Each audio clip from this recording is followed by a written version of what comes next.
잠깐 기도하고 오늘 말씀을 시작하겠습니다. 사랑과 은혜가 많으신 거룩하신 우리 아버지 하나님, 진심으로 감사합니다. 저희 생애 가운데 이같이 귀한 시간 허락해 주셔서 창조주 하나님에 대해 알 수 있는 귀한 시간을 허락해 주시고, 그 창조주 하나님으로부터 영원한 생명을 얻을 수 있는 기회를 주신 우리 주님께 감사합니다. 이번 집회를 통해서 한 사람도 주님 앞에 이루어지는 사람이 없도록 주님 자비를 베풀어 주시고, 하나님 말씀에 귀를 기울이는 가운데 하나님의 그 큰 사랑을 깨달아 알 수 있는 한 주간이 되도록 인도해 주시기를 기도합니다. 듣는 모든 분들의 마음 문을 열어주시고 부족한 입술에도 하나님의 능력을 더해 주시기를 원하며 예수님 이름으로 기도합니다. 아멘. 네, 우리 전도서 3장 1절 2절입니다.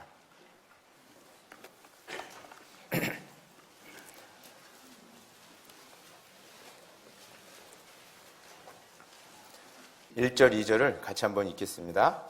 천하에 범사가 기한이 있고 모든 목적이 이룰 때가 있나니 날 때가 있고 죽을 때가 있으며 심을 때가 있고 심은 것을 뽑을 때가 있으며. 네, 거기까지입니다. 네, 매일매일 이렇게 참석하시기 힘드시죠? 네, 이게 쉬운 일은 아닙니다. 매우 피곤한 일이죠. 앉아서 2시간 듣는 게 쉬운 일이 아닌데 말하는 사람은 얼마나 힘들겠어요. 저도 피곤하고 힘들지만 이 일을 해야 되는 이유가 우리 인생 가운데 가장 중요한 일을 우리가 배울 수 있기 때문에 그렇습니다. 이 집회가 끝나면 아마 이 가운데 하나님으로부터 큰 선물을 받고 기뻐하시는 분들이 계실 것이고, 저는 그 기쁨을 보고 또 기뻐할 수 있기 때문에 피곤해도 피차가 피곤해도 참고 이 집회를 진행해야 될 거라고 생각합니다. 성경은 한마디로 말씀을 드리면 하나님이 보시는 인류의 역사다, 이렇게 말씀드릴 수 있습니다.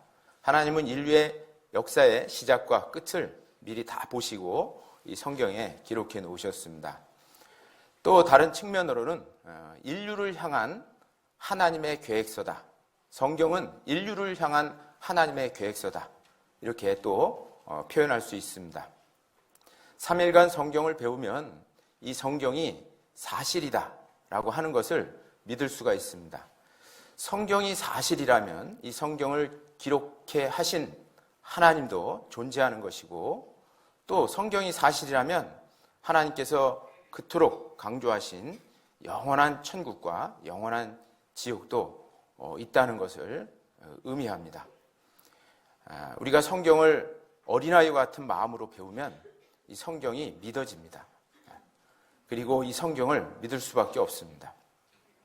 또 지금 이 정도 성경을 배우면 이 성경을 믿으셔야 되겠죠.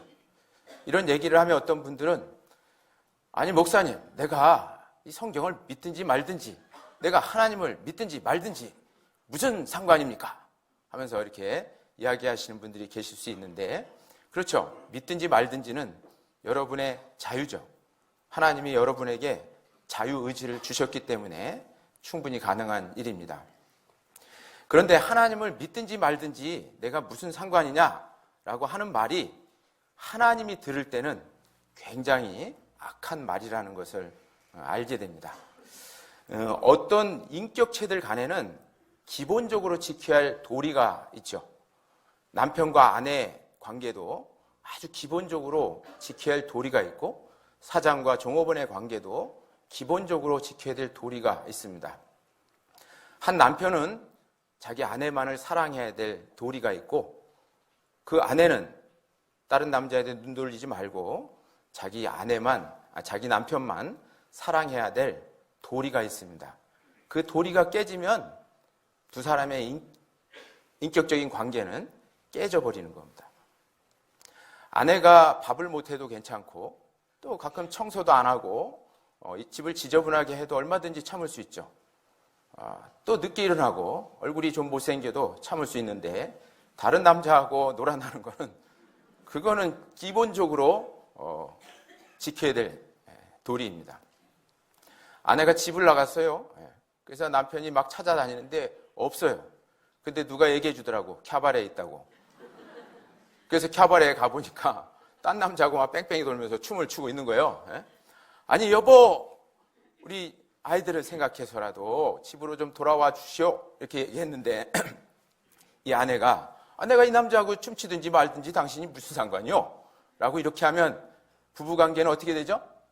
깨지는 거예요. 이혼입니다. 그때부터. 가장 기본적으로 지켜야 될 도리가 있는 거예요. 사장과 종업원의 관계도 마찬가지잖아요. 종업원은 사장을 위해서 한 달 동안 열심히 일해야 될 도리가 있고, 사장은 종업원에게 한 달에 일한 대가로 월급을 지불해야 될 도리가 있습니다. 사장은 월급을 꼬박꼬박 지불하죠. 그리고 이 일을 해달라고 부탁하고 저녁에 돌아와 왔어요. 근데 이 종업원이 없는 거예요. 어디 있나 보니까 저 기숙사에서 자빠져 자고 있는 거예요. 아니 이 일을 왜 안 했냐라고 물어보니까 내가 이 일을 하든지 말든지 당신이 무슨 상관이요? 라고 이렇게 얘기했다면 그날부로 해고에 해고. 그 관계가 깨지는 겁니다. 마찬가지로 하나님과 사람의 관계도 마찬가지예요. 하나님은 창조주고 우리 사람은 피조물입니다. 그죠? 그리고 우리 피조물 사람이 지금도 오늘도 살 수 있도록 햇빛을 주시고 공기를 주시고 비를 내려주시고 모든 먹을 것들을 주시죠. 우리가 생존하는 이유가 그 창조주 하나님 때문이에요. 그렇다면 그 하나님을 우리가 믿고 공경하고 그 하나님 말씀 앞에서 겸손해야 되는 건 너무나 당연한 일 아니겠어요? 마치 우리가 부모님의 사랑과 은혜에 감사해서 부모님을 공경하고 부모님 말씀에 순종하는 게 너무 당연한 도리이듯이 하나님에게도 반드시 그렇게 해야지 되죠. 그런데 하나님한테 내가 하나님을 믿든지 말든지 무슨 상관이요? 라고 이렇게 이야기하면 하나님과 그 사람의 관계가 깨져버리는 거예요. 하나님 없다라고 하면서 다니는 사람들은 죽어서 정말 하나님의 자비가 없는 곳에 갑니다. 그것이 지옥이에요. 그리고 그 선택은 하나님이 주신 자유를 가지고 그가 선택한 것이기 때문에 그에 대한 책임을 그가 받아야 되는 겁니다. 그래서 하나님을 우리가 성경을 통해서 발견하면 그분 앞에서 겸손해지고 그분 말씀이 어떤 것인가를 귀를 기울여야 마땅한 도리다, 이렇게 말씀드릴 수 있습니다. 이 성경은 한 말씀도 틀리지 않는, 오류가 없는 완전한 진리입니다. 그래서 이 진리를 깨달으면 자유를 얻는다고 성경에 말씀했죠. 요한복음 8장 32절에 예수님께서 말씀하시기를 진리를 알지니 진리가 너희를 자유케 하리라 라고 말씀하셨어요. 진리라는 것을 알면 도대체 뭐에서 자유를 얻을까? 첫 번째가 거짓으로부터, 거짓과 혼돈으로부터 자유를 얻습니다. 진짜를 알기 때문에 가짜를 금방 구별해냅니다. 여러분, 진짜 성경을 통해서 거듭나고 구원받은 사람은 가짜 구원받은 사람을 구별해낼 수가 있어요. 가짜로 구원받은 사람을 구별해내지 못한다면 그 사람은 거듭나지 못했을 겁니다. 구원받지를 못했을 거예요. 구원받은 사람은 다 똑같이 미국 사람이나 한국 사람이나 500년 전 사람이나 지금 사람이나 3000년 전 사람이나 지금 사람이나 똑같이 구원받습니다. 그래서 구원받은 사람은 구원받은 사람을 알아봐요. 어떻게 구원받죠? 때가 찼고 하나님의 나라가 가까웠으니 회개하고 복음을 믿으라. 세례 요한이 말씀했죠. 회개라는 절차가 있고 그 다음에 복음이 믿어졌을 때 그때 구원받는 겁니다. 복음만 안다고 해서 구원받는 게 아니죠. 그래서 어제도 늘 강조했어요. 우리 교회에 나오면 복음을 정확히 듣습니다. 예수님이 하신 일을 성경대로 정확히 들어요. 근데 그게 아는 게 구원입니까? 아는 게 구원이 아니에요. 정말 회개한 적이 있느냐? 이게 중요한 겁니다. 회개하고 복음을 믿으랬는데 회개는 없이 복음만 믿었다면 그건 가짜 구원이죠. 그 사람은 변화가 없습니다. 왜? 지옥에 갔다 온 적이 없으니까. 지옥에 간다는 걸 확실히 알고 정말 거기서 건진받은 경험이 있는 사람이 정말 그 은혜가 얼마나 감사하고 얼마나 소중한가 알아서 변화가 일어나고 또 그 말씀을 지옥 갈 사람들한테 전합니다. 내가 말씀을 듣고 복음을 다 알아도 맹맹하고 변화가 없고 그 이유가 뭐겠습니까? 성경적으로 구원을 받지 못해서 그래요. 진리를 알면 거짓을 금방 구분해낼 수가 있습니다. 진짜 구찌 핸드백을 갖고 있는 사람은 짝퉁 구찌를 금방 구분해내죠. 비교하면 돼요, 진짜하고. 그래서 이사야 8장 20절에 저들이 말하는 바가 이 율법에 맞지 아니하면 정령이 아침빛을 보지 못하고 라고 기록되어 있습니다. 누구든 신학 박사가 얘기하든 철학 박사가 얘기하든 그들의 말하는 바가 이 말씀하고 맞지 않으면 아침빛을 보지 못한대요. 무서운 얘기죠. 성경적으로 구원을 받아야 됩니다. 성경적으로 거듭나야 돼요. 이 성경하고 맞지 않으면 아침빛을 보지 못합니다. 근데 왜 성경적으로 구원을 못 받죠?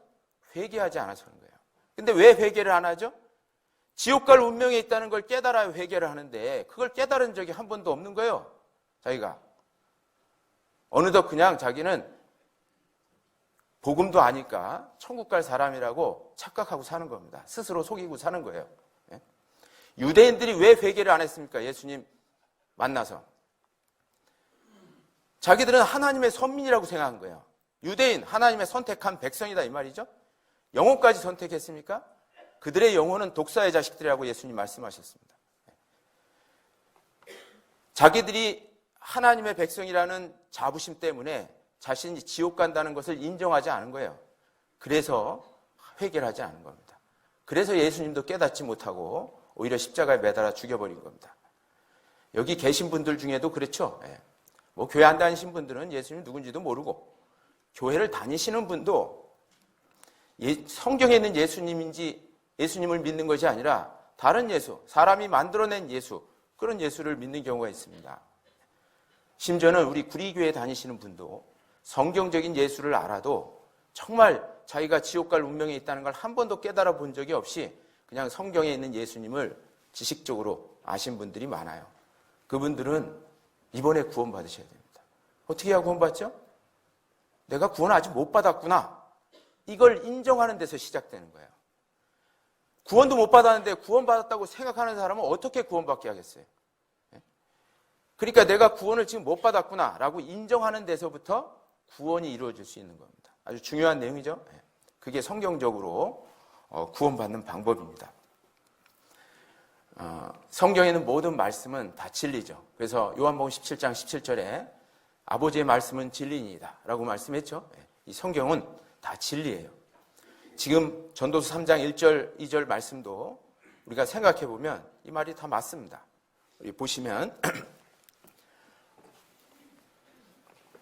3장 1절 천하의 범사가 기한이 있고 모든 목적이 이룰 때가 있나니 날 때가 있고 죽을 때가 있으며 심을 때가 있고 심은 것을 뽑을 때가 있으며. 자, 하늘 아래에 있는 모든 일들이 기한이라는 게 있다 그랬죠?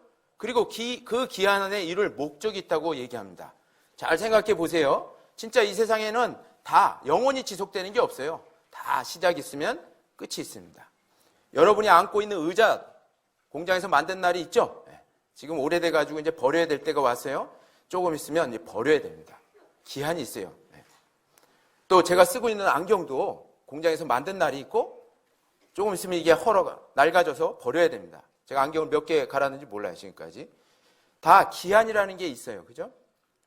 목적도 있죠. 여러분들이 앉고 있는 의자는 이렇게 강의를 편하게 듣기 하기 위해서 그런 목적으로 만들었습니다. 이 안경은 저같이 눈 나쁜 사람들이 잘 보일 수 있도록 그런 목적으로 만들었어요. 다 기한과 목적이 있습니다. 자, 그렇다면 이 지구 있죠? 여러분들이 지금 살고 있는 이 지구, 이것도 기한이 있을까요, 없을까요? 성경은 기한이 있다고 말씀했어요. 창세기 1장 1절에 태초에 하나님이 천지를 창조하시니라 라는 말씀이 있는가 하면 성경 맨 뒤에 요한계시록 21장 1절에 보면 또 내가 새 하늘과 새 땅을 보니 처음 하늘과 처음 땅이 없어졌고 바다도 다시 있지 않더라 라고 말씀했어요. 이 하나님 만든 이 지구가 없어진다는 거예요. 이사야 46장 10절에 내가 종말을 처음부터 고하며 아직 이루지 아니한 일을 옛적부터 보이며 이르기를 나의 모략이 설 것이니 나의 기뻐하는 모든 것을 이루리라 라고 말씀하셨어요. 하나님은 이 세상의 종말을 처음부터 고해놨어요. 끝이 있습니다. 이 지구가 끝이 있는데 그 끝이 언제일까?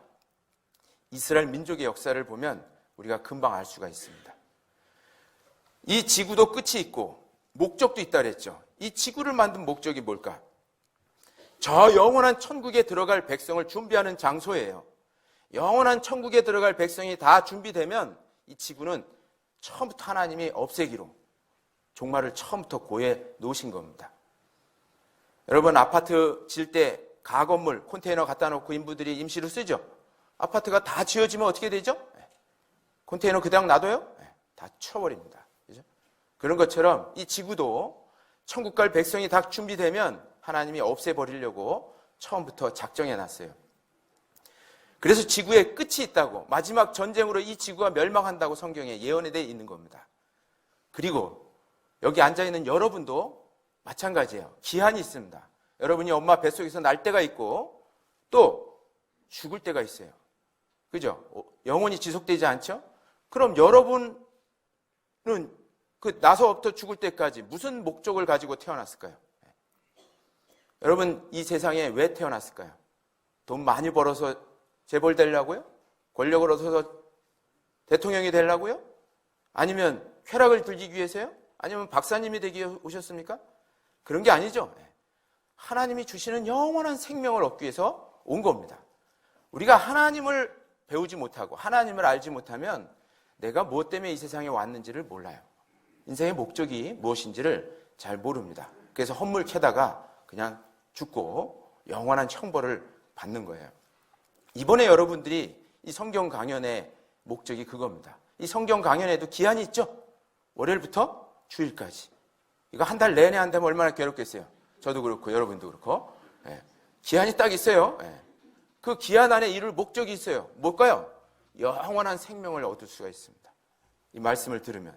그러니까 여러분 인생 가운데 정말 중요한 시간입니다. 그래서 우리는 이 성경을 이제 배우고 있는 거예요. 자, 어제 이스라엘 민족에 대해서 배웠습니다. 하나님이 이스라엘 민족을 택한 이유가 여러 가지가 있어요. 제가 여기 도표를 좀 보여드릴게요. 이스라엘을 통한 하나님의 계획이 있는데 하나님은 이 세상 수많은 민족 가운데 이스라엘 민족을 선택했어요. 그 첫 번째 이유는 하나님을 믿게 하는 도구예요. 그래서 여호와의 증인이라고 그랬죠? 이사야 43장 10절에 유태인들, 이스라엘 사람들은 여호와의 증인이라고 말씀했어요.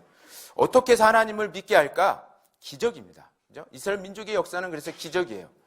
첫 번째는 초자연적인 기적이고 두 번째는 그 민족의 역사는 다 예언되어 있는데 이 예언대로 다 성취돼 가는 것을 통해서 하나님이 살아계시고 이스라엘 배후에 하나님이 계시다는 것을 믿게 하려고 하는 거예요. 어제 오신 분들은 너무 놀라운 이스라엘 민족의 역사를 배웠죠? 성경대로 그냥 탁탁탁탁 톱니바퀴 맞듯이 이루어져 가는 것을 배웠습니다. 하나님을 믿게 함과 동시에 이 이스라엘 민족에게 또 맡기신 일이 있어요. 그게 뭐냐면 하나님의 말씀입니다. 그게 구약성경이에요. 그래서 구약성경은 다 유대인이 기록했죠. 왜 이 말씀 구약성경을 기록했을까? 그리스도를 보내주겠다고 약속하신 겁니다. 그래서 이 구약성경은 예수 그리스도를 보내주겠다는 약속의 말씀이에요. 2000년 전에 구약성경에 예언된 대로 예수님이 이 땅에 오셨어요. 오셔서 하신 일이 뭘까요? 십자가 위에서 저와 여러분 같은 사람들을 구원해주는, 그래서 천국으로 보내는 일을 완성하셨어요. 그래서 십자가 위에서 요한복음 19장 30절에 다 이루었다 하시고 머리를 숙이시고 영원히 돌아가시니라 라고 말씀하셨어요. 십자가 위에서 저와 여러분을 구원하는 일을 완성하신 겁니다. 그리고 돌아가셨어요. 그리고 예수님이 그렇게 완성하신 일을 또 말씀을 통해 기록해 하셨죠? 그것이 신약 성경입니다. 그걸 다른 말로 하면 복음이라고 이렇게 얘기해요. 그래서 이 말씀이 하나님의 계획에 의하면 온 세상에 될 것을 예언해 놨습니다. 마태복음 24장 14절에 이 천국 복음이 모든 민족에게 증거되기 위하여 온 세상에 전파되리니 그제야 끝이 오리라. 이 천국 복음이 모든 민족에게 증거되려면 수많은 언어로 번역이 돼야 되죠. 지금 우리 시대가 3,000여 개의 언어로 번역이 돼서 전 세계에 다 전파됐습니다. 하나님이 근데 이 성경을 왜 무슨 이유 때문에 전파할까? 이 성경을 배우면 영원한 생명을 얻는 거예요. 그래서 지금도 이 구리교회 강당에서 말씀이 전파되고 있는 겁니다. 영원한 생명을 얻어요. 근데 누가 먼저 얻냐? 이방인들이 먼저 얻습니다. 유대인에게 사실 이 말씀은 예루살렘에 먼저 전해졌죠? 이스라엘 땅에 전해졌습니다. 그런데 그들이 예수님을 배척하고 이 복음을 받아들이지 않죠. 그래서 그 구원이 이방인에게 넘어간 거예요. 그래서 지금 이 시대는 이방인들이 막 구원받는 시대입니다. 그것을 성경에 이방인의 때다 이렇게 표현합니다. 이방인이 얼만큼 구원받느냐? 아무도 몰라요. 충만한 수라고 성경에 기록되어 있습니다. 충만한 수가 구원받는다고 말씀했죠? 이방인이 이렇게 구원받는 축복의 시간에는 거꾸로 유대인들은 저주를 받습니다. 예수 그리스도를 배척한 죄 때문에. 이방인과 유대인은 동전의 양면과 같아요. 한쪽이 축복을 받으면 한쪽이 저주받고, 한쪽이 저주받으면 한쪽이 축복을 받고, 이렇게 동전의 양면 같습니다. 이방인이 어떻게 구원받느냐? 자, 보십시오. 로마서 11장 11절에 저희가 유대인이 넘어지기까지 실족하였느냐? 그럴 수 없느니라. 저희의 넘어짐으로, 유대인의 넘어짐으로 구원이 이방인에게 이르러 이스라엘로 시기나게 하려 함이니라. 자, 구원이 이방인에게 넘어갔다 그랬죠? 자, 어느 시기까지 이방인들이 구원을 받냐? 누가복음 21장 24절에 기록되어 있어요. 저희가 이 유대인이 칼날에 죽임을 당하며 모든 이방에 사로잡혀 가겠고, 이렇게 됐었죠? 그리고 예루살렘이라는 이 하나님의 도시는 이방인의 때가 찰 때까지 이방인들에게 밟히리라. 여기 이방인의 때라는 단어가 있죠? 이방인이 구원받는 때예요. 이때까지는 이 예루살렘이라는 도시가 이방인들에게 짓밟힌다는 거예요. 그리고 지금 계속 역사적으로 짓밟혔습니다. 그러다가 1967년 6월 달에 있었던 6.1 전쟁 때 이 예루살렘을 유대인이 찾았어요. 그리고 지금까지 돌려주지 않습니다. 동예루살렘을. 요단강 서안이라고 얘기하죠. 네. 이제 이방인들에게 짓밟히지 않고 유대인 손에 들어갔어요. 그런데 이방인의 때가 아직도 지속되는 이유가 뭘까? 지금도 구리교회에서 이렇게 이방인들에게 하나님의 말씀이 선포되는 이유가 뭘까? 예루살렘에서 가장 중요한 자리가 지금 회교사원이 자리 잡고 있습니다. 오말 사원이라는 회교사원이 자리 잡고 있어요. 원래 그 자리는 솔로몬의 성전이 있었던 자리예요. 로마의 타이투스 장군에서 성전이 다 불질러 없어지고 1900년 전에 그곳에 팔레스타인들이 살면서 오말 사원이라는 회교 사원이 세워진 겁니다. 그 중요한 자리가 아직도 이방인들에게, 회교도들에게 짓밟히고 있는 거예요. 그래서 지금 이방인의 때가 지속되고 있는 겁니다. 그래서 말씀도 지금 증거되고 있는 거예요. 자, 이방인이 구원을 받으면 이제 그 다음에 어떻게 될까? 그 다음에 유대인이 구원받는다고 성경에 예언되어 있어요. 유대인은 언제 구원받냐? 7년 환란이라는 아주 짧은 기간 동안에. 이 왜 환란이냐? 이방인이 환란받는 기간이에요. 이때는요. 거꾸로. 이방인이 저주받는 때입니다. 얼마큼 구원받냐? 14만 4천 명이 구원받는다고 요한계시록 7장에 예언되어 있어요. 아주 특별한 기간에 이 유대인이 구원을 받습니다. 성경에 그렇게 기록되어 있죠? 로마서 11장 25절에 이 비밀은 이방인의 충만한 수가 들어오기까지 이스라엘의 더러는 완악하게 된 것이라. 이방인의 충만한 수가 구원받을 때까지는 유대인들은 계속 예수님을 배척하고 하나님께 불순종하게 됩니다. 그리고 난 다음에 이방인의 충만한 수가 들어오고 난 다음에 온 이스라엘이 구원을 받는 거예요. 이제 영적으로. 얼마큼 구원받느냐? 요한계시록 7장 4절에 이스라엘 자손의 각 지파 중에서 입맞은 자들이 14만 4천이니. 14만 4천 명은 이스라엘 자손이에요. 한국에서 이 14만 4천 명이 구원받는다고 떠드는 사람들이 있죠. 그죠? 신천지인가 하는 사람들이 그래요. 한국 사람이 아니에요. 유대인. 여기 성경에 분명히 이스라엘 자손의 각 지파 중이라고 말씀했잖아요. 그죠? 그렇게 말씀하고 있습니다. 자, 이방인과 유대인이 구원받으면 어떻게 될까? 세상이 끝나는 겁니다. 왜? 천국 갈 백성이 다 준비되니까 이 세상이 끝나는 거예요. 그래서 하나님이 지금 이스라엘 민족을 택해서 이런 역사를 진행하고 있습니다. 그럼 지금이 어느 때냐?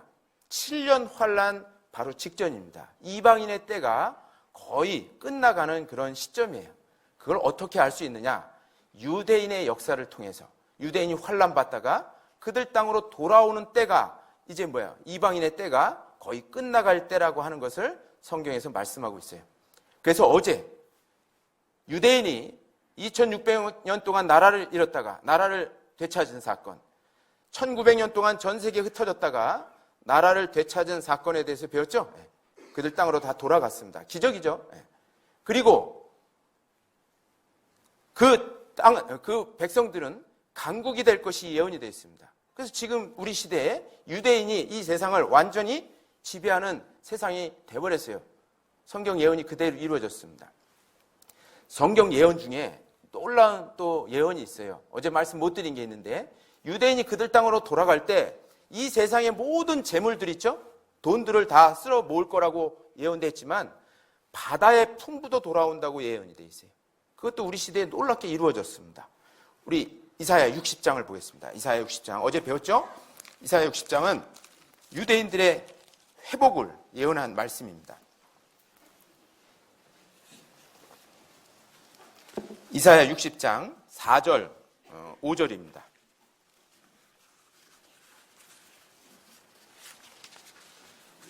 이사야 60장 4절 5절 같이 한번 읽어보겠습니다.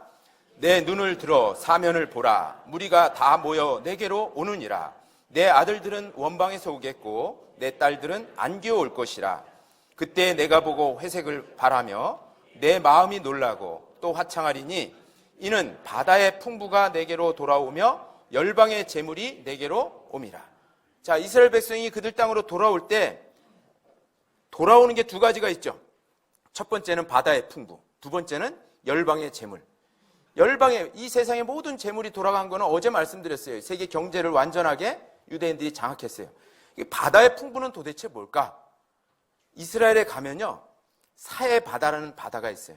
바다가 아니라 호수예요. 큰 호수인데 이 사해는 한자 그대로 죽음의 바다예요. 생명체가 살 수가 없습니다. 왜 생명체가 살 수 없냐면 바닷물 염도의 5배나 돼요.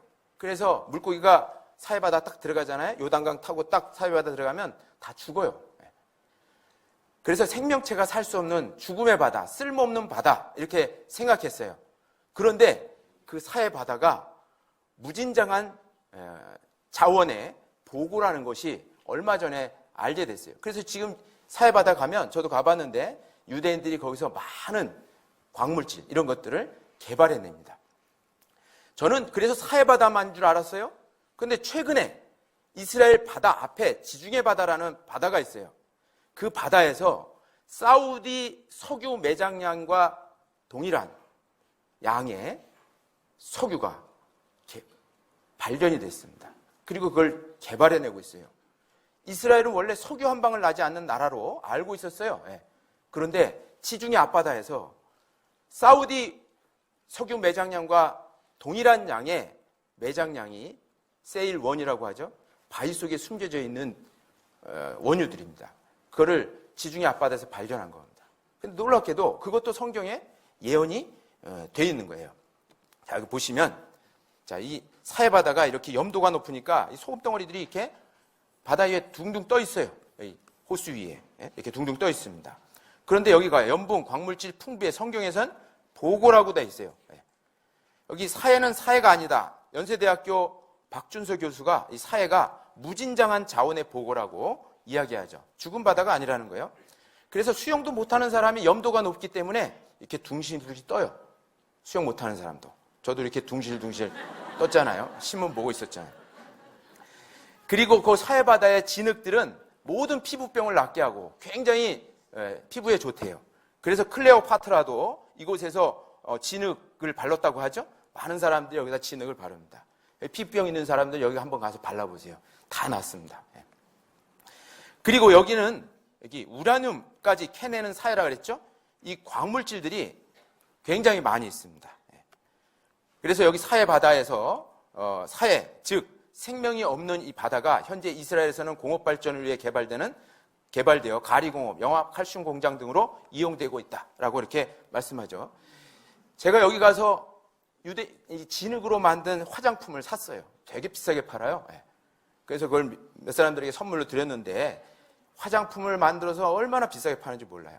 그리고 이곳에는 핵전쟁 피해 복구 물질이 이스라엘 사해바다에 있습니다. 그래서 이것을 돈으로 환산하면 이 사해바다를 이스라엘 사해바다 보물이 미국, 영국, 프랑스 3개 국가의 재산보다 많다고 하죠.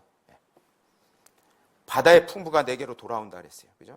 이렇게 돌아왔습니다. 그리고 또 하나는 바로 여기 보시면 바로 이스라엘 앞바다에 있는 원유입니다. 여기 적과 꿀 대신에 오일, 가스 대박, 이스라엘 에너지 기적이라 했죠.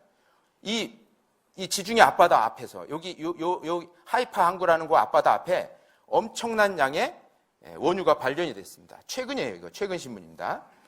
그러면서 여기 말하기를 세일 오일의 매장량이 사우디 원유와 맞먹는다고 이렇게 얘기했어요.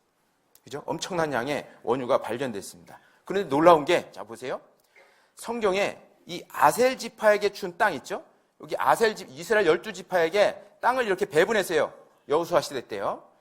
그때 이렇게 땅을 배분했는데 여기가 아셀 지파에게 준 땅인데 이 아셀 지파 앞바다에서 석유가 많이 나옵니다. 이 앞바다에서 기름이 엄청나게 많이 나온다고 성경에 예언되어 있어요. 우리 신명기 33장 한번 보겠습니다. 신명기 33장. 신명기는 지금부터 3,500년 전에 쓰여진 책이에요. 신명기 33장 24절. 자, 피셨으면 같이 한번 읽겠습니다. 아셀에 대하여는 일러스되 아셀은 다잔 복을 받으며 그 형제에게 기쁨이 되며 그 발이 기름에 잠길지로다. 자, 이 이스라엘 12지파에게 땅을 이렇게 배분해 주면서 각 지파가 받는 축복들을 예언해 놓은 거예요. 근데 아셀 지파가 받는 축복이 뭐냐? 그 발이 기름에 잠길지로다. 말씀은 3,500년 전에 했는데 최근 우리 시대에 이 아셀 지파에게 준 앞바다 지중해가 완전히 기름으로 엄청난 양이 매장되어 있다는 거예요. 그래서 여기 보시면 이스라엘도 산유국, 세계적 산유국 반열에 성큼 다가섰다 이렇게 얘기하죠. 이스라엘이 여기 금맥을 캤다, 오일 금맥을 캤다라고 하는 그런 내용이죠. 여기 지중해 앞바다입니다. 아까 얘기했죠. 아셀 지파에게 준 땅이 여기인데 이 앞바다가 완전히 오일 매장량이 가득 있는 거예요. 자, 성경의 예언은 우리 시대에 문자 그대로 완벽하게 다 이루어집니다. 뿐만 아니에요. 이스라엘이 독립하고 나면 이방 민족이 이스라엘을 위해서 싸워준다고도 성경에 예언해 놨어요. 여러분, 아랍 민족들이 이스라엘을 호시탐탐 노리고 있죠. 아랍의 민족이 18억 명이나 돼요, 지금. 이스라엘은 코딱지만한 나라, 주변이 다 회교도들입니다. 18억 명이나 돼요.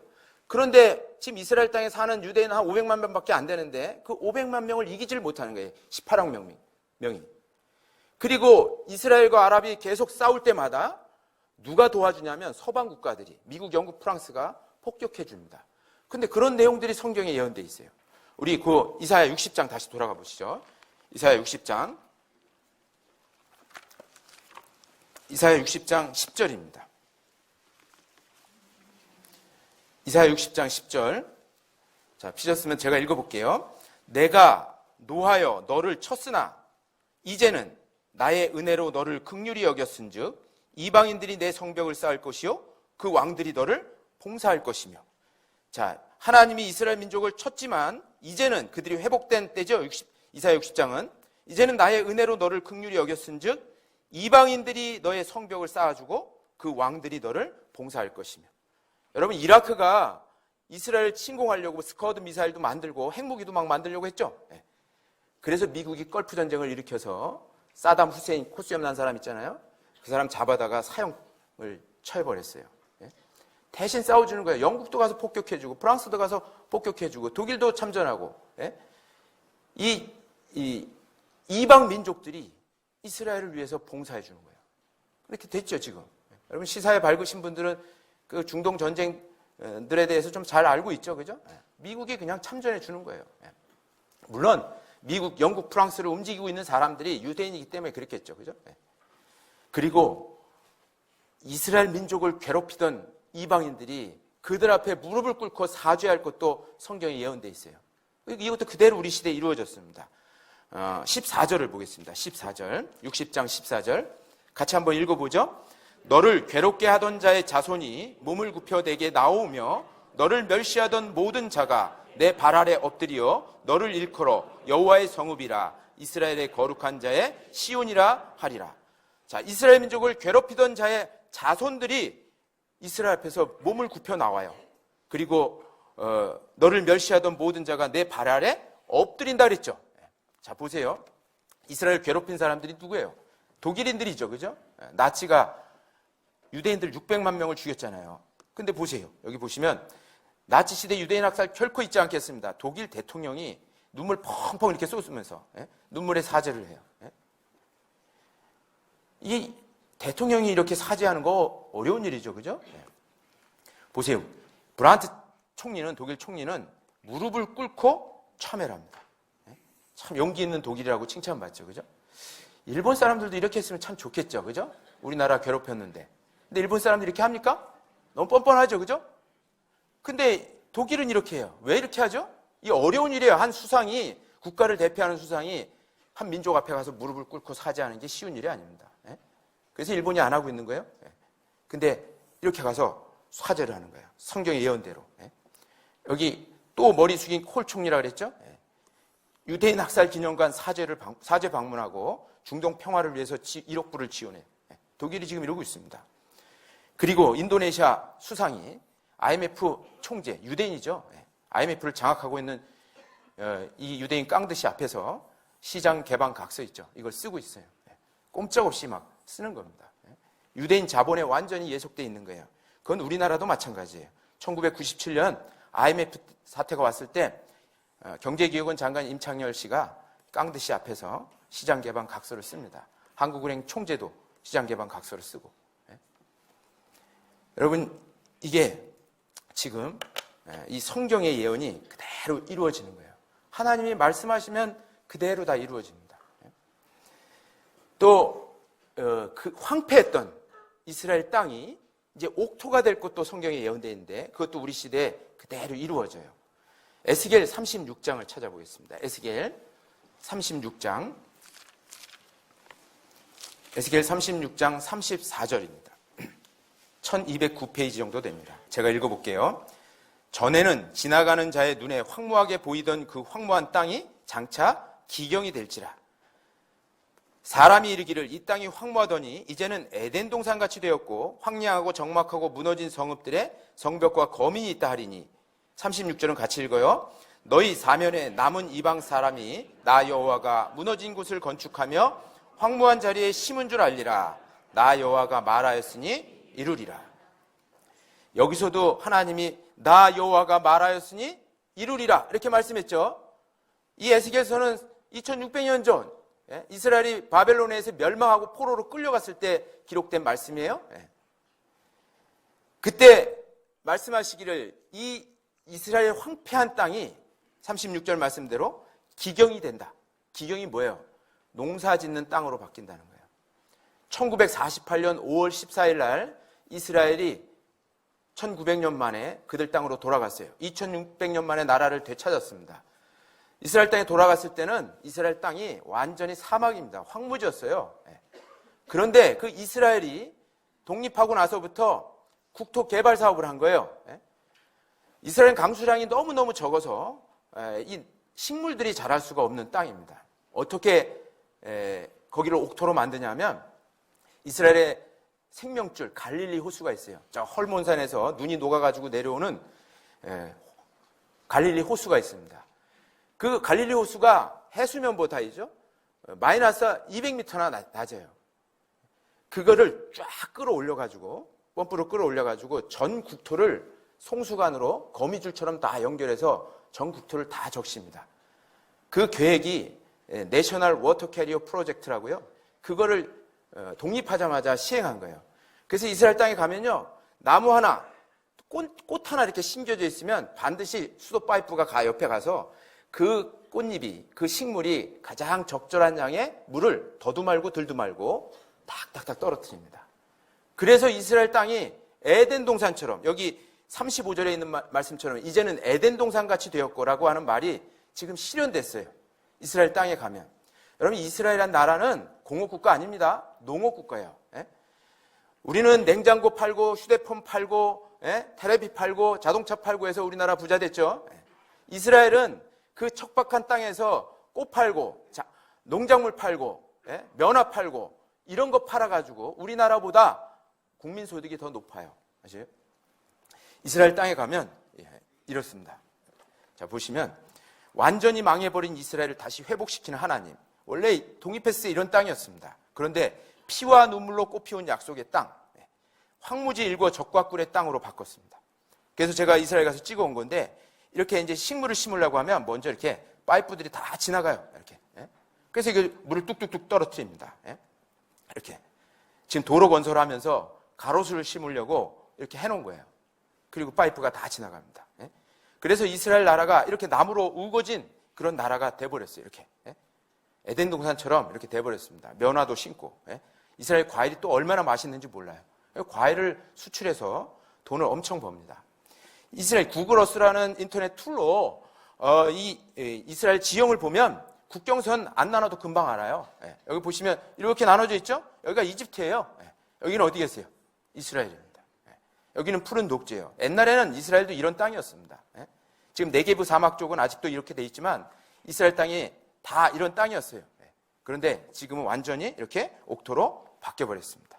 가까이 가면 뭐 국경선 그릴 필요 없죠? 여기는 가자지구고 이곳은 다 옥토가 돼버렸습니다. 이렇게 이스라엘 땅이 이렇게 바뀌어버렸어요. 이렇게 바뀌어버렸습니다. 이스라엘은 농업국가로 국민소득이 우리나라보다 높은 나라입니다. 한번 영상 보겠습니다. 주변 아랍국들에 둘러싸인 이스라엘. 연간 강수량은 남북이 50에서 700mm로 지역적인 편차가 심하다. 쓸만한 땅은 해안 평야지대 쪽에만 일부 편중돼 있고 구름과 산림 지역인 중앙산악지대와 그리고 남부 사막지대는 불모지나 다름없다. 국토의 절반 이상이 사막지대로 이루어진 이스라엘. 하지만 이제는 풀 한 폭이 자라지 않던 가혹한 자연 조건을 딛고 각종 작목들이 가득하다. 농가를 찾아보면 가는 곳마다 스프링쿨러에서 시원한 물줄기가 뿜어져 나온다.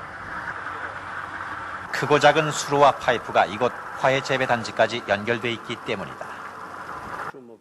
물이 직접 농작물의 뿌리 부분에 흘러들어가게 해서 물 소비량을 최대한 억제해준다. 그래서 이스라엘 농업은 물 한 방울의 농업이라고 불린다. 이스라엘이라는 나라는 성경대로 이루어진 나라예요. 나 여호와가 말하였으니 이루리라. 하나님 말씀하면 그대로 문자 그대로 이루어지는 겁니다. 이스라엘 민족이 이렇게 기적적으로 회복하고 이런 황무지가 옥토가 되고 이런 게 다 기적이죠? 이런 기적을 나타내는 이유가 뭐예요? 그 배후에 하나님이 역사하고 있다는 것을 모든 사람에게 알려주려고. 그래서 이스라엘은 지호바 위트니스라고 하죠. 하나님의 증인, 여호와의 증인이라고 말씀드릴 수 있습니다. 이스라엘 민족이 이렇게 환난과 저주를 받다가 그들 땅으로 모여들고 강국이 되고 땅은 옥토가 되고 이 시기가 참 중요한 시기예요. 이 시기가 어떤 시기냐면 성경에서 예수님이 이 땅을 심판하러 오시는 재림의 시기와 가깝다고 예수님이 스스로 말씀하셨습니다. 우리 마태복음 24장을 보겠습니다. 마태복음 24장 32절입니다. 같이 한번 읽어보죠. 무화과 나무의 비유를 배우라. 그 가지가 연하여지고 잎사귀를 내면 여름이 가까운 줄을 아나니 이와 같이 너희도 이 모든 일을 보거든 인자가 가까이 곧 문 앞에 이른 줄 알라. 이 말씀은 2000년 전에 예수님께서 하신 말씀이에요. 예수님이 또 한 번 오신다 그랬죠? 인자가 나타나는 날이 두 번째 오시는 날입니다. 예수님이 다시 나타난 날이 언제쯤인지를 비유를 통해서 알려주신 거예요. 그러면서 무화과 나무의 비유를 배우라 그랬죠? 그 가지가 연하여지고 잎사귀를 내면 여름이 가까운 줄 아는 것처럼 무화과 나무 아시죠? 예, 무화과 나무는 꽃이 피지 않고 열매를 맺는 나무예요. 예. 그래서 무화과 나무 잎사귀가 막 나오면 여름이 가까워지고 여름에 열매를 맺는 나무입니다. 꽃 없이. 예. 자, 이 무화과 나무가 뭘 상징하는 나무냐면 이스라엘 민족을 상징하는 나무예요. 이스라엘 민족을 상징하는 나무가 포도나무도 있고 감람나무도 있지만 이 무화과 나무도 있습니다. 특별히 무화과 나무를 언제 비유했냐면 죄를 짓고 타락하고 하나님 앞에 아무런 열매가 없는 타락한 이스라엘을 상징할 때 나타내는 나무예요. 그래서 에레미야 24장 9절에 집에 가서 찾아보시면 이렇게 기록되어 있어요. 이스라엘 민족을 이 악하여 먹을 수 없는 무화과 같이 버리되 세상 모든 나라 중에 흩어서 저들로 환난을 당하게 할 것이며 라고 기록되어 있어요. 세상 모든 나라 중에 흩어서 그들이 환난을 당하는 것을 무화과 나무를 갖다 버리는 것으로 예언되어 있습니다. 실제로 예수님도 나귀 새끼를 타고 예루살렘 성에 입성할 때 잎사귀는 무성한데 열매가 없는 무화과 나무를 본 거예요. 그리고 저주해서 말라 죽게 만들었죠. 예수님이 왜 무화과 나무를 말라 죽게 했을까? 그 무화과 나무가 이스라엘 민족을 상징하는 겁니다. 잎사귀가 많다는 것은 뭐예요? 종교적인 의식은 참 발달돼 있고 하나님을 잘 외형적으로 섬기는 것 같지만 열매가 없어요. 열매. 거듭난 사람,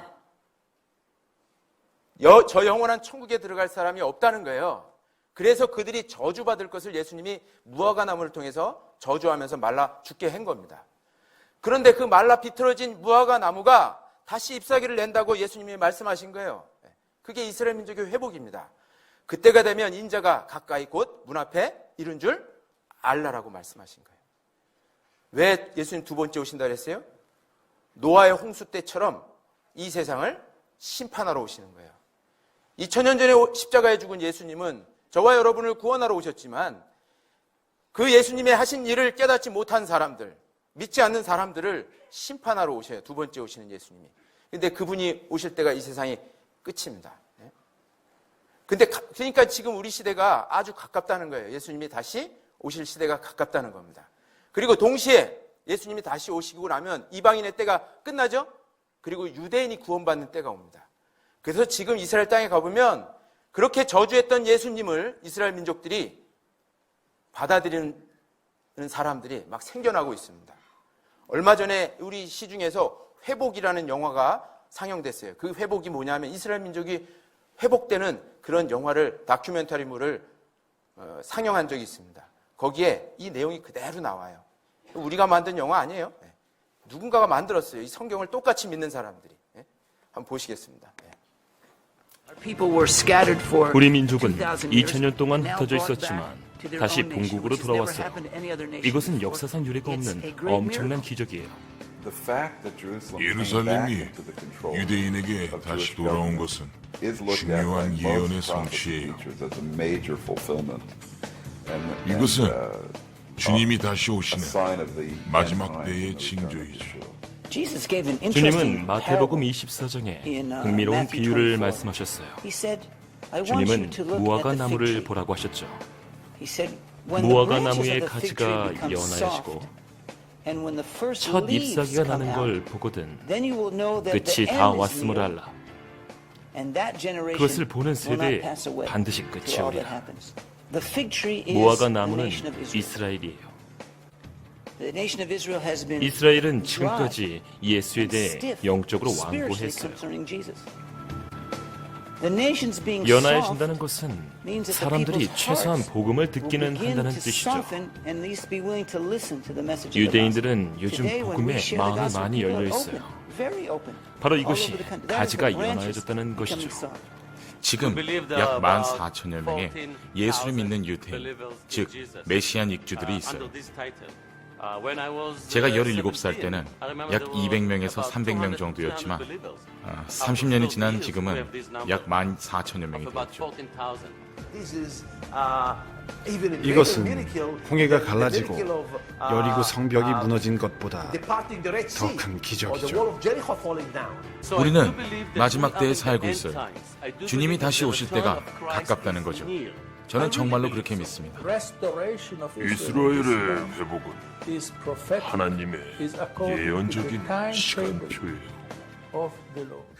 예, 저는 이 회복이라는 영화를 보면서 야, 저 사람은 우리와 같이 이렇게 교제하는 사람들이 아닌데 어떻게 성경을 우리와 똑같이 이렇게 이해하고 있을까?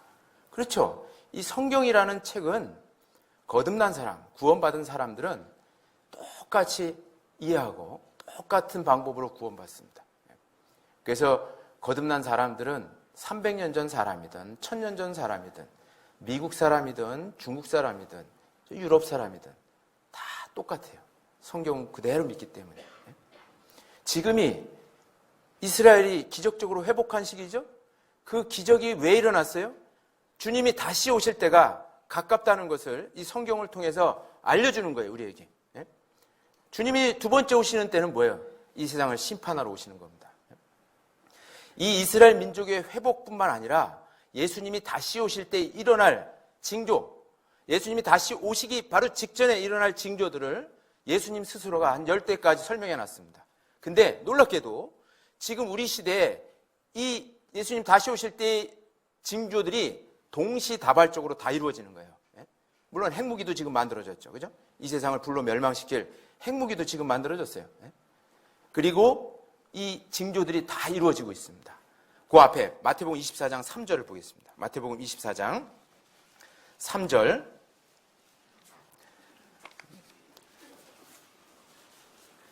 제가 읽어보겠습니다.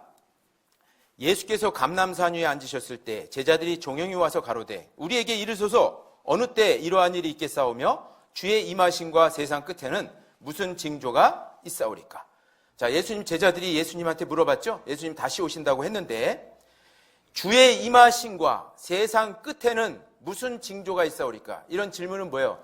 예수님 다시 오실 때와는 이 세상 끝은 같은 거라는 뜻이에요. 그때 무슨 징조가 있습니까? 징조가 무슨 뜻인지 아시죠? 어떤 사건이 일어나기 전에 나타나는 현상들을 말하는 거예요. 맞죠? 임산부가 막 진통이 오면 그게 무슨 징조예요? 애 나올 징조죠. 그죠? 막 먹구름이 끼면 하늘에 먹구름이 끼면 그건 무슨 징조예요? 비 내릴 징조예요. 자, 예수님이 다시 오실 징조는 이러이러한 것들이 있다라고 이제 쭉 열거됐는데 잘 이제 한번 보세요. 예수님 다시 오실 때 이 징조들이 지금 우리 동시다발적으로 이루어집니다. 첫 번째가 5절이에요. 5절. 5절 말씀 같이 한번 읽어봐요. 많은 사람이 내 이름으로 와서 이르되 나는 그리스도라 하여 많은 사람을 미혹해 하리라. 예수님이 다시 오신다고 하니까 이 가짜 그리스도가 이 세상에 많아진다는 거예요. 여러분, 우리나라의 가짜 그리스도가 37명이에요. 아세요? 얼마 전에 순천에서 한 놈이 더 나와가지고 38명 됐고 최근에 한겨레 신문에는 50명이라고 나와 있어요. 자기가 하나님이라는 자는 20명이나 돼요. 아세요? 여러분, 정신병원에서 어떤 정신병 환자가 맨날 나는 하나님이다, 나는 하나님이다 매일 그러는 거예요. 매일. 그랬더니 옆에 있는 환자가 맨날 그 듣기가 거북했는지 야 임마 나 너 같은 아들 둔 적 없어 이렇게 얘기했대요. 웃기는 얘기들이잖아요. 정신병자들이나 할 수 있는 얘기 아니에요? 자기가 하나님의 아들이라고, 하나님이라고 하는 얘기는. 그런데 지금 이 대한민국에 뿐만 아니라 전 세계적으로 자기가 그리스도다 이렇게 얘기하는 사람이 얼마나 정신병자 같은 사람이 많은지 몰라요. 근데 문제는 그 정신병자 같은 사람들을 또 쫓아다니는 뭐라고 해야 돼? 또 정신병자들이 있어요. 참 이게 뭘 몰라서 그런 겁니다. 여러분, 예수님은 한국 사람이에요? 유태인이에요? 이스라엘 사람입니다. 그것만 알아도 안 쫓아다녀 그런 사람. 한국에, 최소한 한국에서. 그리고 예수님이 이렇게 재림하시면 어디에 재림한다고 예언됐냐면 스가랴서 14장에 이 감람산, 여기 지금 제자들이 물어봤던 이 산, 감람산에 재림하셔요. 저 과천에 있는 청계산에 재림하는 게 아니라 저기 재림했대 지금 청계산에. 그 신천지라는 사람들이. 참 이게 무지해서 그런 거예요. 하나님에 대해서. 첫 번째가 그리스도가 많이 난다는 거고, 두 번째는 자 보세요. 7절 말씀 같이 한번 읽어봐요. 민족이 민족을, 나라가 나라를 대적하여 일어나겠고 처처의 기근과 지진이 있으리니. 자, 민족 간의 전쟁, 나라 간의 전쟁, 이게 끊임없이 일어난대요. 지금 세계 지도를 딱 펴면 전 대륙이 지금 전쟁하고 있어요. 아세요? 그리고 아프리카 같은 데는 막 부족 간에 막 찢어 죽이는 막 잔인한 전쟁들을 하고 있습니다. 예? 그리고 기근이 굉장히 심해요. 대한민국 같은 좋은 나라에 여러분들은 태어나서 이걸 체험하지 못하겠지만 중앙아시아, 저 아프리카 같은 데 가면 어린이가 매년 1,100만 명씩 죽어요. 굶어서. 예? 얼마나 많이 굶어 죽는지 몰라요. 어디는 막 음식이 남아가지고 갖다 버리는데 우리나라 그렇죠? 예? 어디는 굶어 죽어요. 저 이웃나라 북한에만 가도 예? 굶어 죽는 아이들 많습니다. 먹을 것 때문에 막 두만강, 압록강, 험한강을 건너요. 애들이. 예? 지금 우리 시대에 기근이 많아요. 그 다음에 지진이 많아요. 지진은 이제 한국에서도 막 일어나니까 이제 체험을 하시죠? 예. 지진이 옛날에도 물론 일어났지만 일어나는 빈도수가 달라요. 지금하고 옛날하고는. 완전히 늘어났습니다. 1년에 1,500만 번 일어나요. 지진이 전 세계적으로. 1,500번 아니에요? 1,500만 번. 아세요? 우리나라도 지금 포항, 경주 이런 데 계속 지진이 일어난 거 아시죠? 예. 지금 이런 것들이, 이 예언들이 그대로 이루어지고 있습니다. 11절 볼까요? 11절. 거짓 선지자가 많이 일어나 많은 사람을 미혹하게 하겠으며. 거짓 선지자가 많이 일어난대요. 여러분, 이 대한민국에 교회 많잖아요? 근데 정말 하나님 말씀 올바로 전하는 사람은 적어요. 예? 맨날 교회 나오면 천당 갑니다. 교회에서 돈 많이 헌금하면 천당 갑니다. 착한 일 많이 하면 천당 갑니다. 성경에 없는 얘기를 해요. 예. 여러분, 착한 일 많이 하는 건 좋은 일이지만 그래서 천당 가는 사람 아무도 없습니다. 예? 성경에 없다고 말씀하고 있어요. 예? 교회 다니면 천당 간다고요? 오히려 성경에 나더러 주여 주여 하는 자마다 천국에 다 들어갈 것이 아니요. 마태복음 7장 21절에 말씀했어요. 예? 무슨 교회 다니면 다 천당 갑니까? 사기꾼들이에요, 다. 예? 여러분, 진짜 하나님의 일꾼들은 이 성경을 올바로 가르쳐서 있죠? 그 마음에 죽음에 대해서, 죄에 대해서 자유함을 얻게 합니다. 평화를 얻게 해요. 예? 그게 진짜 선지자들이에요. 예. 그런데 지금 교회는 많은데 성경 제대로 가르치는 교회가 많지가 않습니다. 예? 거짓 선지자들이 많아요. 그리고 사기치죠. 예? 몇 년, 몇 월, 며칠에 예수님 다시 오신다. 예? 예수님 다시 오시면 이 세상 끝나는데 뭐 돈 있으면 뭐하냐 다 갖다 바쳐라 해가지고 다 돈에 갖다 바치게 하고 이런 거짓 사꾼들이 많아요. 이게 성경에 대해서 무지하니까 속아가지고 갖다 바치는 거예요. 예? 여러분, 돈 바치면 뭐 천국 어떻게 갑니까? 돈 바친다고. 이 세상 다 갖다 줘도 천국 못 가요. 예? 거듭나지도 않은 사람들이 천국 가려고 돈 바치면 그 교회 목사나 좋아하지 하나님 하나도 안 좋아합니다. 아셔요? 알고 해야 돼. 알고. 하나님에 대해서, 예수님에 대해서. 예? 그 다음에 여기 12절에 보면 불법이 성함으로 많은 사람의 사랑이 식어지리라. 지금 우리 시대가 사랑이 없는 시대예요. 아세요? 오직 나밖에 모르는 시대. 아주 이기적인 시대 있죠? 예. 요즘은 애들도 자기 애가 다치면 그냥 막 난리 납니다. 예? 가서 고소하고. 예? 옛날에는요, 좀 다쳐도 그냥 용서하고 서로 그랬어요. 예? 맨날 애들이 그렇게 하면서 크는 거지 뭐 하면서. 예? 옛날에는 가난했어도 누룽지 하나 이렇게 긁어내면 옆집하고 나눠 먹었어요. 얼마나 정이 많았는지 몰라. 예? 저 어렸을 때만 해도. 근데 지금은 옆집 아파트에 누가 사는지도 몰라요. 예? 교류가 없어요. 예? 그리고 윗집에서 쿵쾅쿵쾅 거리면 올라가죠. 말로 하면 얼마나 좋아. 야구방망이 가지고 올라가. 야구방망이. 예?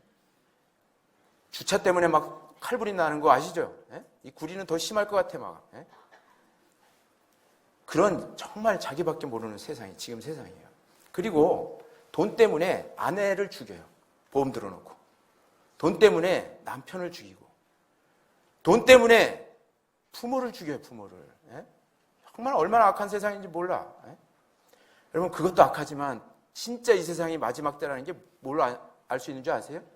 부모가 자기 자식을 죽여. 아세요? 그런 부모들 많죠. 갖다 버려 막 한강에다. 예?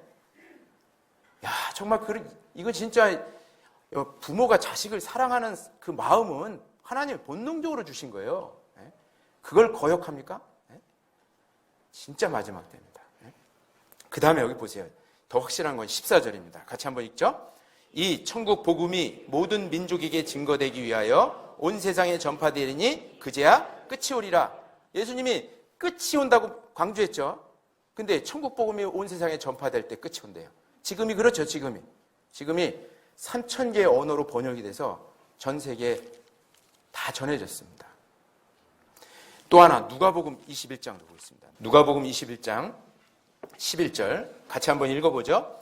처처에 큰 지진과 기근과 온역이 있겠고 또 무서운 일과 하늘로서 큰 징조들이 있으리라. 자, 여기는 큰 지진이라고 했죠. 그래서 지진이 점점 세지는 거예요. 우리가 경험해보지 못한 지진들이 지금 계속 일어나요. 예? 일본에서도 지진이 일어나서 쓰나미가 일어나 수만 명이 죽은 거 아시죠? 수마트라 섬, 인도네시아에서 일어나가지고 수마트라 섬 그 엄청난 크기의 섬이 36m가 이동해버렸어요. 예? 내비게이션 다시 만들어야 돼요. 예? 지금 아이슬란드, 칠레, 멕시코, 예? 미국, 예? 또 중국, 계속해서 일본 지진이 계속 일어나고 있습니다. 그것도 큰 지진 있죠. 예. 그리고 기근, 그 다음에 온역이라 했죠. 온역이 뭐냐면 전염병이에요. 여러분, 전염병은 지금 같은 문명시대에 없는 거로 우리가 알고 있는데 전 세계 전염병 지도를 보면 우리가 들어보지도 배워보지도 못한 전염병들이 지금 창궐하고 있어요. 없어진 줄 알았던 장티푸스 콜레라, 후진국병이죠. 이것도 지금도 창궐하고 있습니다. 다시 태어났어요. 의사들이 막 그 항생제를 만드는데 그 항생제를 뛰어넘는 변종들이 또 생겨. 한계가 아니야. 인간의 한계가 여실히 드러납니다. 온역이 지금 엄청나게 일어나고 있고, 그 다음에 11절에 무서운 일이라고 나와 있죠. 이 영어 성경에는 테러라고 나와 있습니다. 테러. 전 세계적으로 테러가 심해요. 특히 아랍 민족들이 지금 이스라엘 땅 때문에, 예루살렘 땅 때문에 힘으로 안 돼, 이제 이스라엘한테. 미국이 있고 영국이 있고 그래서. 그러니까 자살, 폭탄 테러를 하는 거예요. 폭탄을 몸에 안고 가서 터져 죽어버립니다. 그런 거 많죠, 그죠, 요새? 요새 소프트 테러 아시죠? 그냥 아무 죄 없는 사람들 그냥 총으로 다 쏴서 죽이는 거예요. 트럭으로 돌진해서 막 다 깔려 죽이고. 이런 테러들이 일어나요. 미국 쌍둥이 빌딩에 비행기 가지고 들어가는 거는, 그거는 공상 영화에 상상도 못했던 일이에요. 그렇게 해서 테러가 일어납니다. 그리고 여기 또 중요한 게 하늘로서 큰 징조들이 일어난다 그랬죠? 기상이변이에요. 여러분 지금 미세먼지 때문에 얼마나 고생하고 있어요. 그죠? 어디는 너무 더워. 작년 여름 얼마나 더웠어요. 우리나라. 기상 관측일 최고로 덥다 그랬죠. 이런 게 계속 일어나는 거예요. 어디는 근데 너무 추워. 그리고 어디는 너무 눈이 많이 와. 어디는 너무 가물고. 어디는 비가 너무 많이 오고. 이게 막 언밸런스, 지구가 막 미쳐버린 거예요. 지금 기상이변, 하늘의 권능이 다 흔들리고 있습니다. 자, 여기 보시면 이게 신문 요새 딱 열어보면 그냥 이런 것들이 나와요. 자, 여기 아직 안 찾은 내용도 있지만 마지막 때 이런 징조가 있을 것이라고 12가지는 설명해 놨어요. 우리 여기 하늘의 징조까지 이렇게 찾아봤는데 요거는